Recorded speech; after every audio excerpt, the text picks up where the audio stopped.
Good afternoon, everyone. Welcome to the second live of today. Like, I don't think I've done two lives in a day in a while. But welcome to today's live. So this month, I want to continue a series that we started, really introducing you to our community and some of my favorite business people on the planet, of which Dave Plunkett of Collaboration Junkie is one of them. Welcome, Dave. Hi, Katrina. It is lovely to be here. Absolutely gorgeous to be here. It's great to have you. Great to have you. And it's so funny because we have wanting or planned to have this a couple of times, and we finally made it, Dave. We finally made it. Good things come to those who wait.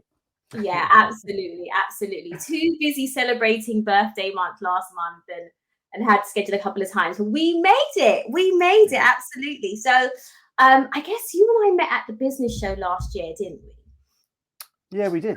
Yeah, we did. And so I had been thinking about partnerships for a while. And even though I'd worked on partnerships in corporate, I really just didn't have the capacity to come up with my own strategy. And so when I met you, Dave, it was like, oh my gosh, thank you, Jesus. Like, you are the person. Like, I've been waiting for you. So, so partnerships are a big part of launching. Well, they can be really, really powerful. And so it's something that I wanted to talk about on these lives. And there's no better person than you. There's no better person than you. So today I want to talk about the power of partnerships, because they can really catapult a business and really launch it into a really significant level of success. So welcome, Dave, welcome. And I always like to kick these things off with the question, what's your story and how did we get here? Okay, how long have we got? Right, I will do brief potted history to make it most relevant to partnerships, I suppose. As a kid, I moved about loads. My dad was in the Air Force. So I went to something like double digits worth of schools. And I think that certainly was where I learned to connect with people, because you're just thrown into that new environment consistently and in an environment where everyone else is. Yeah. And so you just learn that piece. And then fast forward a few years, I was running a membership organization, which again is all about connection. I worked for the Chamber of Commerce, and then I ran my own membership organization in partnership with someone. And we grew that to a couple of thousand members, almost entirely through referrals or strategic partners. That was absolutely what was part of our growth. And obviously the member experience was key to that in getting those referrals as well. Yeah. That business then morphed into one where, through communities that we worked with, we were responsible for providing leads to other brands that wanted access to the SME market. And we worked with new up and coming brands alongside global players, people like Regis and Volvo and Yale and all sorts of others. Yeah. And that business did quite well. I probably didn't. I got a bit miserable running it. And despite having a wonderful home life, kids happening, and I've got 3 of them now, I was miserable running the business. And so just pre-COVID, actually kind of decided I need to offer some more personal value, and that partnership piece and leveraging word of mouth and introductions to their fullest is something that I'm absolutely passionate about. And there just isn't that much education out there, considering it's the oldest form of marketing. It is. And still the most successful and effective for most, particularly B2B businesses. There's so little practical stuff out there. And I thought, right, this is me. This is what I'm doing. And here I am doing it. Yes. Absolutely. And I love that. And it's so true, Dave, that there are so few people doing it. I was surprised because it had been on my radar for a while, but it's like not something that's obvious. Like, to find someone that does it, unless there's someone like you in your network, it's like trying to find a needle in a haystack. And so working with you has been a joy. We did a strategy day. So for the first time in a long time, I was the student. I was not the strategist. And we spent the day together strategizing, putting together my partnership strategy. And we've been working together ever since. So you keep me accountable. We have a call every month. And it's really, really great. So there's no one else I would really recommend to my community and to my clients when it comes to partnership. And so I really wanted to give people some insights into how powerful strategic partnerships can be, because a lot of times when people think of launch marketing or even growth marketing, you think social media, you think maybe advertising, but not enough people think about strategic partnerships. And for B2B, it's gold. I mean, it's what I grew up with. When I was cutting my teeth as a marketer, it was exhibitions and strategic partnerships, and they're still as powerful as they ever were. Yes, we still have different routes to market. There's LinkedIn, there's social media, which facilitates it. But as a marketing channel, it's, few things really beat it. And it's both in terms of how effective it can be and how cost effective it can be. Yeah, completely agree.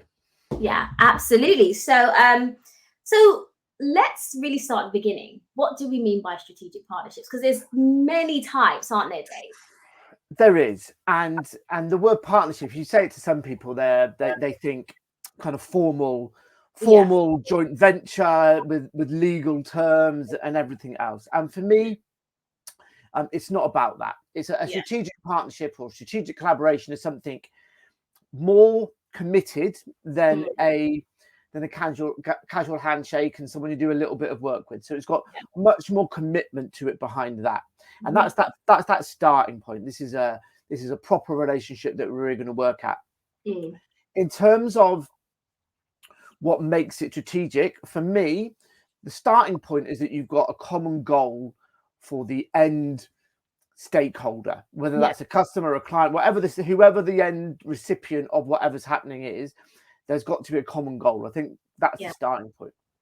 I think where they go to and in my view, where they go to the next level is where it's not just about a common goal. It's where if you're the person who's looking to build a partnership strategy, it's not just about having an end goal, same end goal for the end client. It's about the other person having a vested interest in referring you. So your own product or service directly enhances or indirectly enhances what it is they do for that end user. And when you've got that piece there, it means the other partner has a real reason to want to refer you because you're going to help what they do. And that symbiotic kind of relationship with everyone involved is where the real power happens. So for me, it's about that. And yes, there's probably agreements that go alongside it. I think there should be absolutely around setting expectations and all that, but it's more about the intent of working together than any formal binding legal agreement or anything like that. And when we worked together, what was interesting for me is I think it gave me the space. Well, with your guidance, I was able to realize types of partnerships that I never would have thought of. And so when we think of partnerships, quite often the opportunity is broader than you first think. Yes, it is. And often the ones that we go in with thinking are going to be our ideal partner type, when we do a little bit digging into that kind of, do they have that vested interest? It just doesn't work out that way. Or we'll think a bit deeper and think that there's there's a block there. There's going to be something that stops that relationship progressing further. And it's of all the work I do with people, that first piece around kind of that exploratory piece is by far the most fun. Yeah, it's definitely and enlightening, because I think all the ones that I thought would be good prior, by the time we ended the conversation, the strategy, I was like, actually no. And we ended up going completely left, but that it was right to go left, so it's really, really enlightening. So what are the types of strategic partnerships? And I think this is a really good point, actually, about being very clear about why you're looking to partner. Because if you're not clear on that yourself, then you're not going to be able to articulate that to a partner, so they're not going to enjoy that. And so in terms of why you would want to partner, it depends on where you're looking to go with your business. So the most of the work that I do is in the lead generation space, right? It's about word of mouth introductions from a trusted third party. But even then, there's a level of qualification within that. Do you want someone in the IT sector, which is where partnerships are massively embraced, you've kind of got it as the channels. You've got whole reseller channels where you're not even doing that piece. Do you want qualified leads? Do you basically want, on the other side of it, do you basically want anyone with a pulse? Like as soon as they've got permission, kind of you're willing to talk. Maybe actually you're not looking for leads, you're just looking for exposure.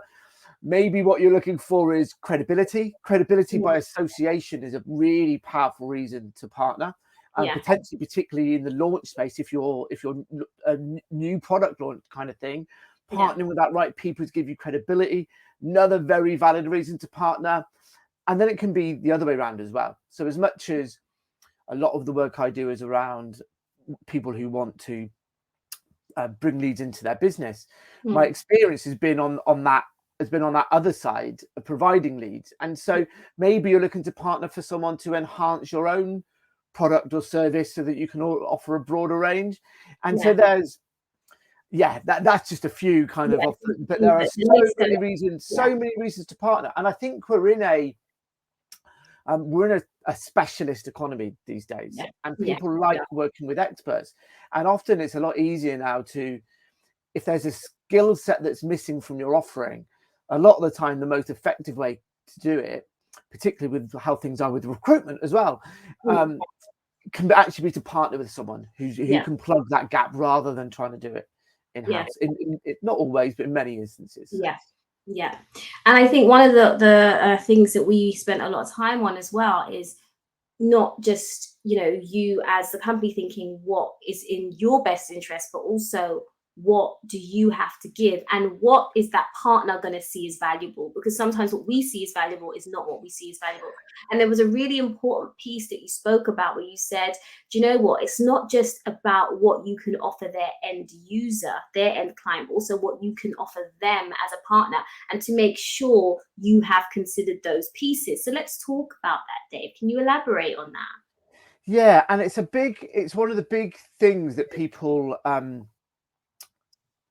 kind of, I want to say make the mistake of, but it is a mistake. But if you don't know what you don't know, and if you're going out there and you're looking for partners and you're direct messaging them on LinkedIn or whatever it is that you're doing, it's a noisy world out there, and there's a good chance that the person that you're asking to be a partner or making that inquiry has probably got 5 or 6 similar messages over a fairly short period of time as well, and most of them will focus on the value that you can offer to their client.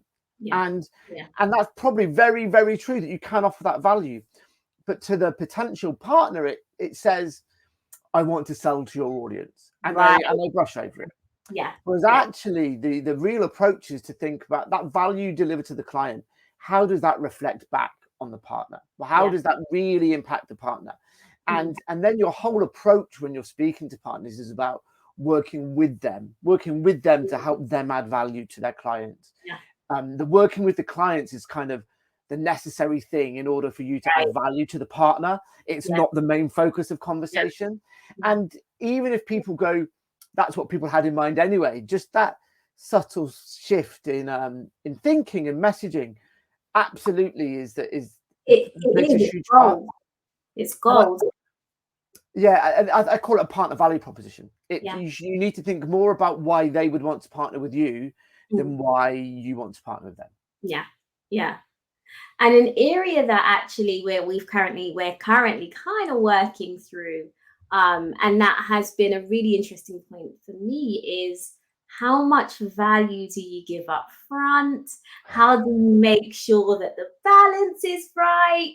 Because it's so easy to swing, in too far on either side. And so how, Dave, and I know this is something that you have been working with me on, because I think naturally I'm of the school, same as you, where it's like, we are givers first. Like, we're going to give first. But sometimes you can do too much to the point that you're giving so much and actually getting nothing in return. And the whole thing is it's meant to be mutually beneficial. So in an effort to not make your client feel like, or the partner feel like you're taking, you can swing the other way. But how do we make sure that the balance is right on both sides? Okay, so there's we can never guarantee it at outset. Yeah. So that's the first thing.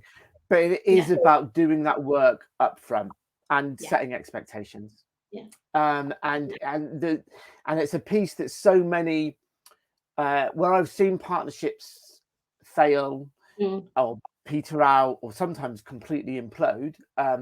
Some of them I've been a part of, others I've witnessed. It's normally because that expectations haven't been set at the start. Yeah. I talk about degrees of separation quite a lot these days when I mention this, and it's so easy when we're in the really exciting throes of initial stages of conversation to go, we're all on the same page here. But if you're just a few percent out, 2 or 3% out in your thinking, well, over time that little thing becomes a bigger and bigger gap, and suddenly you're way apart, and it feels an insurmountable difference to bring back.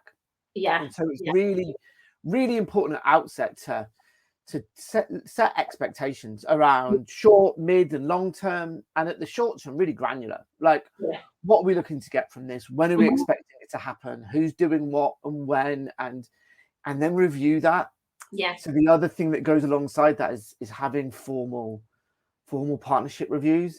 Yeah. And so many people go, oh, it's fine. I speak to my partners all the time, and it's like, but you're not talking to them about the broader stuff. It's like, are we where we think we're going to be? And if not, why not? Well, how can we correct this?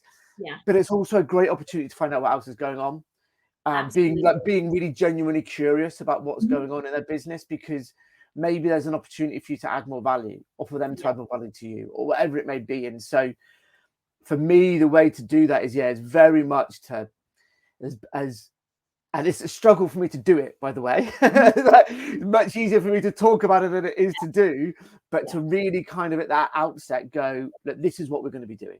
And this is what this is how we're going to measure success. A question I like is, what does success look like for you? And if we both know if all parties know what success looks like for everyone, and the actions we're going to do to get there, well, then you've got a yardstick to measure against and review against. And it's not about having something to beat people over the head with. It's about having something there to be able to start a conversation that otherwise would have been really awkward to have if you didn't have that structure in place. Yeah.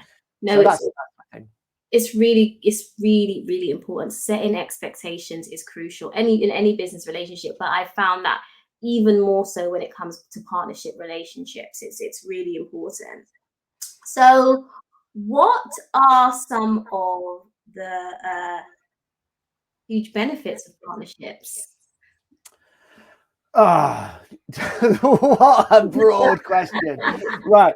So I think the override, so for me, there's, other than the kind of, we've done the reasons why people would partner, right?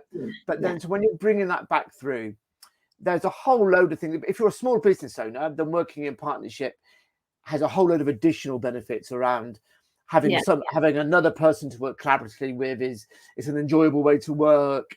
Innovation blossoms and all those other things that you get from working closely with another person, and that you can't underplay that for certain people and certain sectors. The overriding thing with partnerships as well, I think, is whatever the outcome that you're looking for from your business, be it impact, be it reach, be it volume of sales, working in partnership just amplifies that. It's a multiplier.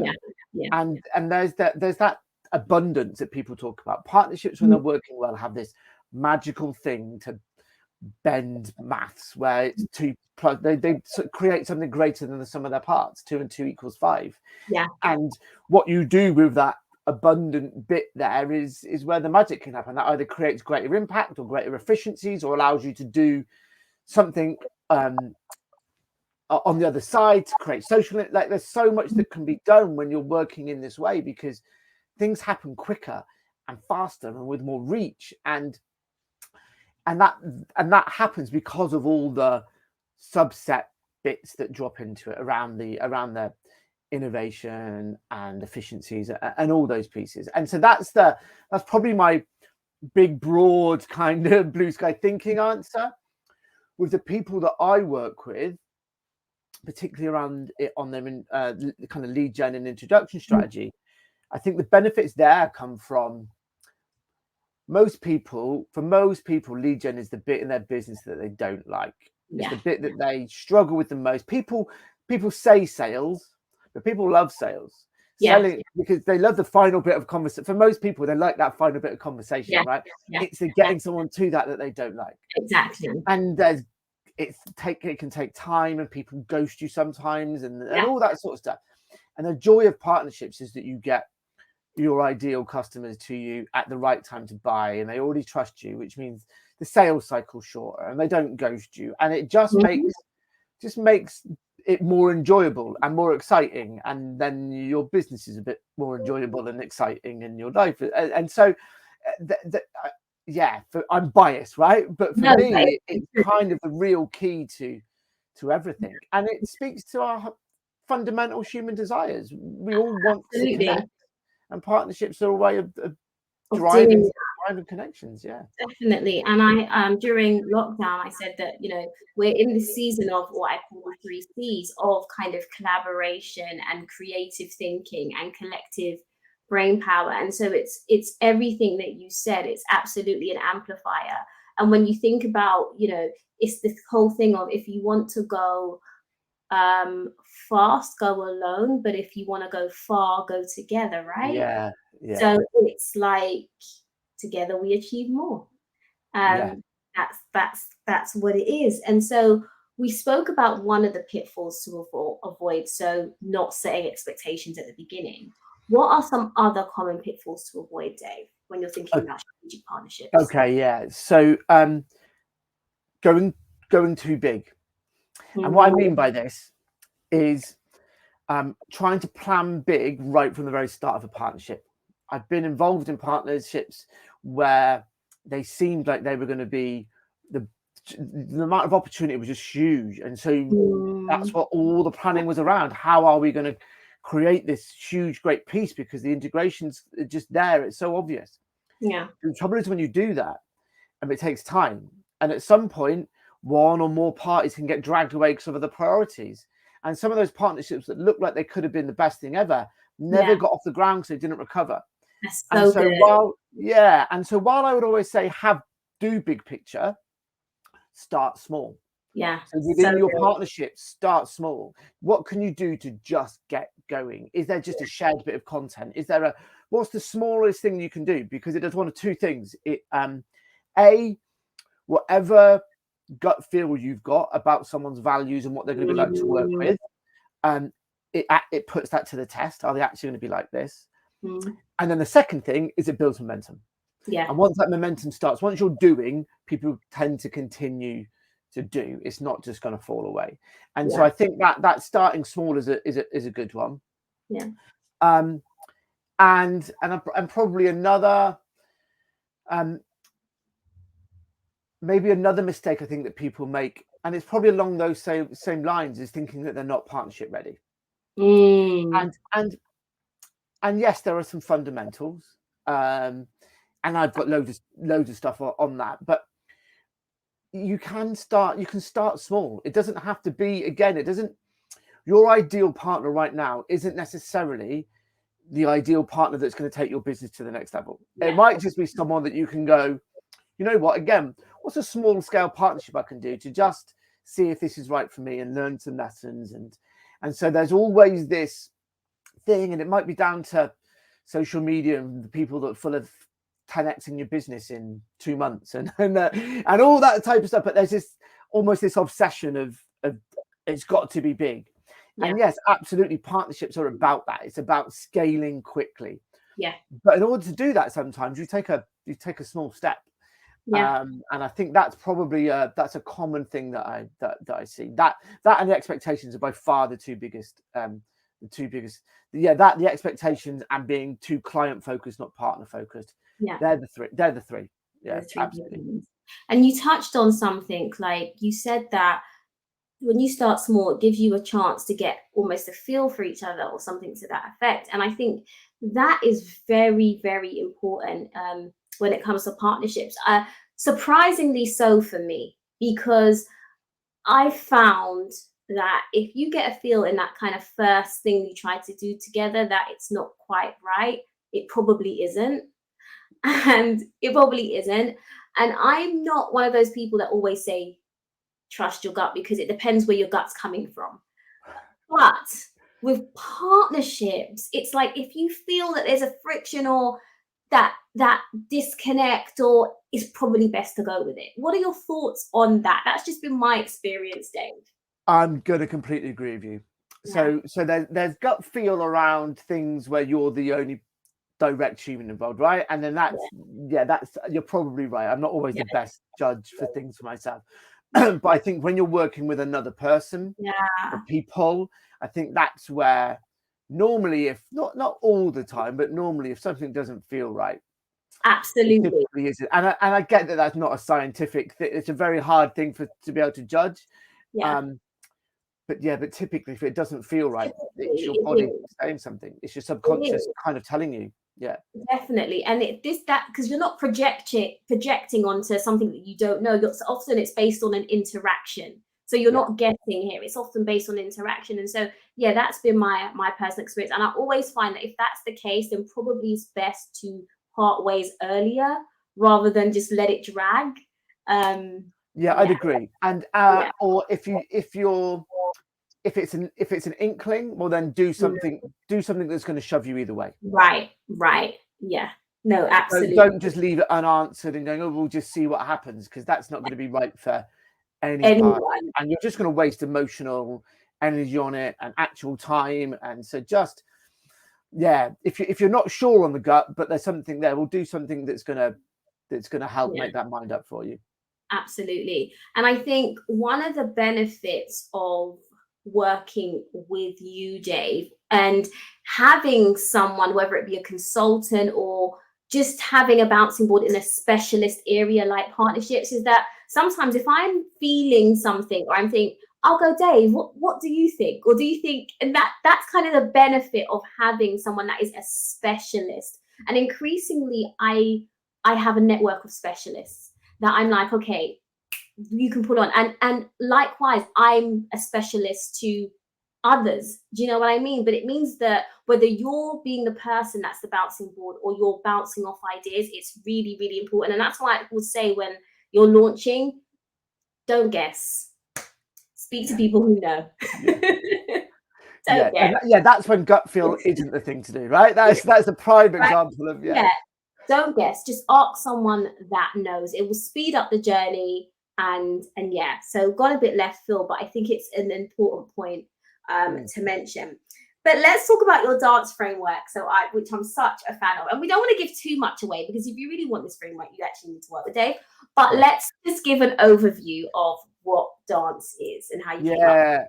Yeah, awesome. So dance is my 5 steps to a successful partnership, right? And so we have like all knowledge sharers, you need an acronym or something, and dance is mine. You might notice a guitar in the background and some vinyl over there. So music is a big thing in my life anyway. But the D is for discovery. Yeah. And we've touched on this. This is about knowing who your ideal client is so that you know who your ideal partner is, and that value proposition that we know. Why do they want to partner with you? A is assembly. And assembly is all the behind the scenes stuff that means you're delivering a consistent level of service to your partners. It's things like how you're handling inbound leads, how you're tracking things, all that stuff. It's not stuff that's necessarily going to win you partnerships, but get it wrong and you will lose them. Partnerships are built on a foundation of trust. And if you don't get this stuff right and your partners start to doubt you, well, then it's just not where you want. It's just not where you want to be. And so it's really crucial to get right. For some businesses, it's more of a thing than others, depending on volume of leads and things. N is nurturing.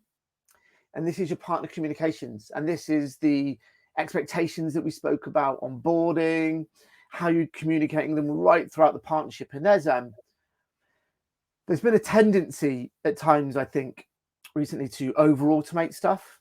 And I'm a big fan of automation.